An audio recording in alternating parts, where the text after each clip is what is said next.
Tentunya, warga Kecamatan Sungai Are, terutama masyarakat Desa Sadau, sangat kecewa terhadap terhentinya proyek jalan penghubung antar provinsi tersebut, tanpa ada kejelasan kapan kembali dikerjakan. Masyarakat Desa Sadau sangat mengharapkan jalan penghubung antar provinsi ini kembali dirampungkan hingga mulus semua, tanpa ada rasa kekhawatiran di saat dalam perjalanan.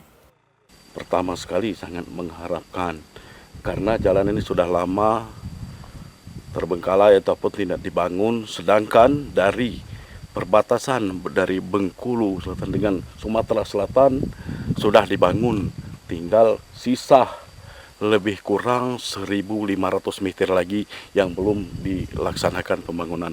Jadi harapan kami dari harapan masyarakat segera dilaksanakan untuk melanjutkan pembangunan yang tinggal sisa ini lagi. Diketahui posisi jalan terputus belum rampung diselesaikan tersebut masuk wilayah hutan kawasan dilindungi dan menjadi penghambat jalan antar provinsi terhenti karena belum ada persetujuan dari pihak Kementerian Kehutanan.